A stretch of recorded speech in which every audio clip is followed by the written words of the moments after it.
Hello and welcome to the channel. My name is Drew or Empyreon. Very excited to bring a new Flesh and Blood video to you today. In today's video, I'm going to be talking about the top 10 reasons why you should be playing Flesh and Blood if you're not already. If you're coming from Magic, Legends of Runeterra, anything, this is a super compelling paper TCG very early on in its development, and there's never been a better time to get in. So let's jump right into reason number one. Reason number one, there's always something to be doing with your cards. There's no mulligans in this game, and that's by design. Every card you have in your deck will be able to do multiple things at any given time. You're always going to have to evaluate your options and evaluate the opportunity cost of doing any individual thing with a card. If you're new to the game, there's a few elements I want to point out in the card we have on screen here. So in this top left-hand corner, you'll see a number of circles filled in with red dots. This is going to be the pitch value or the number of resources the cards can generate. The bar on top, the color, is also going to correspond to this every time. So blue is always going to be 3 resources, yellow is going to be 2, and red's going to be 1. And there are multiple copies of each card, which we'll talk about a little later in the video. But you can see here that attacks, you can attack with this card for 5 damage, you can defend with it for 3 defense, or you can play the card and try to do the effect. In this case, it's an attack, so you would attack, and it has a bonus action based off the card text. So there's always something cool to be doing with your cards. It makes the gameplay very compelling. It's very exciting to be evaluating decisions every step along the way in this game. Jumping right into reason number 2, we see that many cards have 3 different versions. And this seems to always be the case for commons and rares. Getting up into majestic, super rares, and legendaries, that's not always the case. But for here, right now, we see this common card, Scar for a Scar. There are 3 different copies. And each one's going to play a little bit differently. So, as we talked about in the previous point, when a card generates resources, it's either going to be 1 if it's red, 2 if it's yellow, or 3 if it's blue. And the effect of each card, you're going to notice it's a little bit different. So the red card, which generates less resources, it's going to have more attack value. Going into the yellow, the mid tier, a balance between resources and damage, or card effect, you're going to see that this hits for 3. And then the blue version, which is the best at generating resources for our turns, is only going to hit for 2. So as you're deck building, you can have all 3 copies of this up to the maximum copies allowed. They're considered unique cards as long as the pitch value is different, even though they have the same name. So this is really cool for deck building, and you can kind of tailor what you want the cards to do in your deck and determine how they're going to perform based off the pitch value and which might support the strategy you're trying to do with your deck at any given time. It's a cool deck building system, and one that gives a little more flexibility and options when evaluating different versions of the same card. Jumping into reason number 3, there's less variance in this game and every card matters. When we look at the design manifesto of Flesh and Blood from the creator, they said, when setting about creating Flesh and Blood in 2013, our design philosophy towards the resource system was start full, 1 deck, and reduce variance. And they accomplished that very well in this game. As we mentioned in a previous point, every card's going to be able to do something at any given time. And throughout a game of Flesh and Blood, you're also pretty likely to go through your entire deck. Even in the Blitz mode, where decks are a lot smaller. You're going to see all your cards, and you're going to see some of the ones you pitch for resources later down the line. The cool thing about this, and that there are no mulligans, is that every card does something at something, so the game is less dependent on any single card for determining the outcome of a game. Rather, it's very much centered around the overall quality of your decision making and what you do each point along the way and the average of those decisions.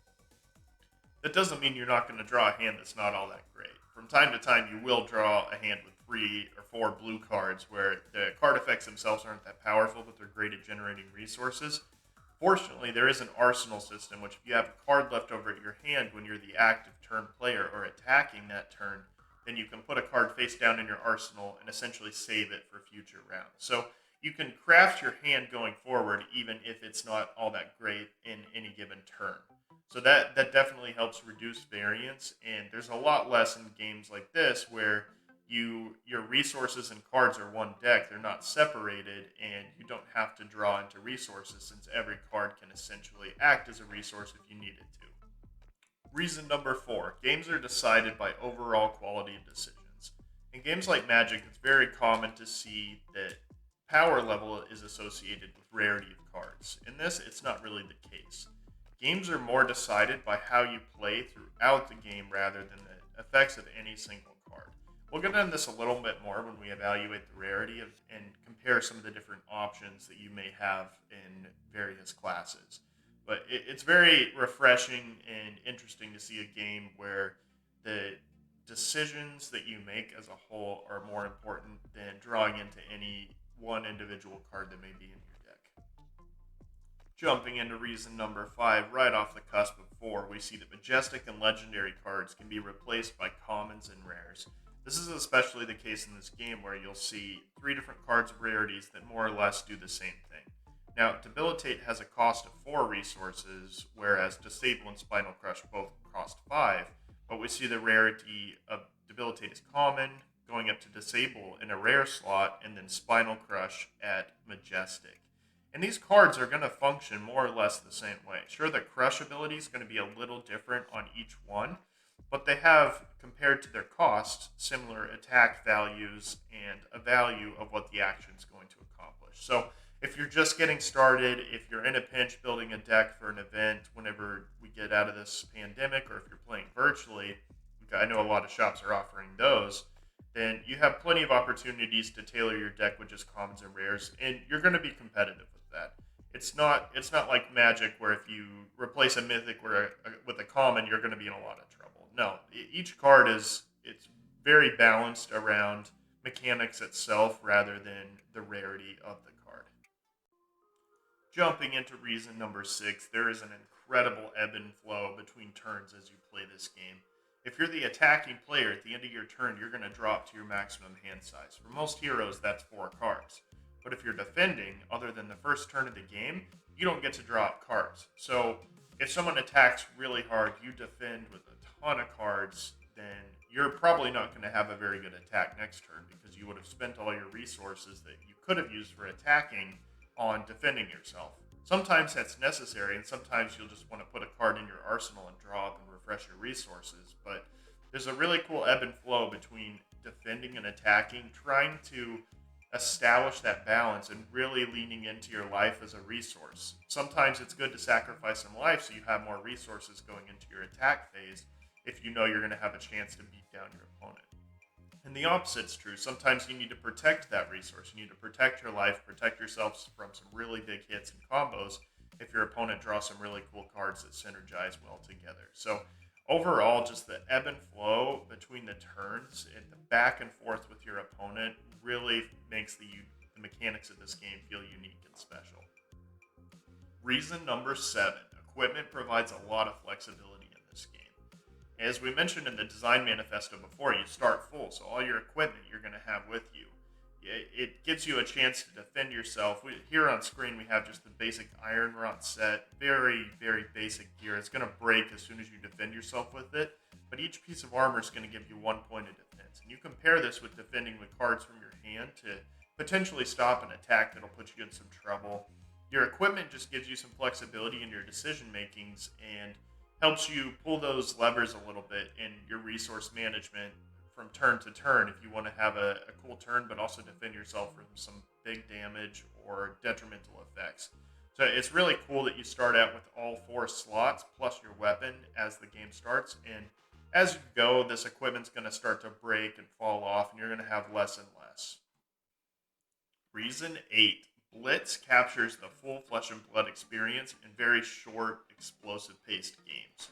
So this is the more accessible option for players where your deck's only going to be 52 cards compared to the 80 card limit in Classic Constructed. So Blitz is really fun. It's what I've been playing with my wife primarily as we explore the game more and more. But it still lets you capture the essence of each class. You can use the same cards. The deck limit of each card is going to be 2 instead of 3 like it would in Classic Constructed, but otherwise you're going to have the same resources, the same ability on your hero, but you're going to have half the health. So it makes these games play from anywhere to 10 to 20 minutes, whereas the full constructed ones can last up to 45. So it really just is a great way to experience the game, jump in, get some games under your belt, and figure out which classes and mechanics you really want to play. Much like Magic, where there's multiple formats to play, Blitz does play a little different from Classic Constructed, but you have access at this point in time to the same card pool. So the decks are a little more streamlined. They're half the size, but you have comparatively, you're more likely to see a card than you would in Classic Constructed, just because you have a limit of 2 cards out of the 40 versus 3 out of 80 for Classic Constructed. So the decks are a little more streamlined, a little more consistent, and it still creates a really fun, unique experience as you. Reason number 9, you get to sideboard in this game up front. Games are best of 1, but that doesn't mean you don't get to tailor your deck to what your opponent's doing. If you're playing Blitz, you have 11 pieces of equipment plus your weapon, which makes 12 that you can bring in a 40-card deck. So if you're playing against a Wizard or the Rune Blade, which are going to deal arcane damage, which otherwise is difficult to defend against, you can swap in your Null Rune equipment to help negate some of that damage. If you're playing against a class which is going to rely on more traditional damage techniques, maybe the Iron Rot's better. You're going to have 11 pieces of equipment versus the 4 slots that you have, so you can tailor and build your deck with multiple options based off what class your opponent's going to be playing. Because you're always going to know that up front before you decide which equipment you're going to bring in the game. And since you start with this in play, you're never going to have really a bad matchup in that you can better your odds and tailor what your equipment's going to do based off what your opponent's doing. It's not like in Magic where your deck might just have a terrible matchup and you're almost guaranteed to lose game 1 if your opponent draws a half-decent hand. Reason number 10 to round out the video. Each class in this game feels very unique in their mechanics. What their cards do feel very different from class to class. Now, in the base set, there's 4 different classes to explore. There's the Brute, the Guardian, the Ninja, and the Warrior.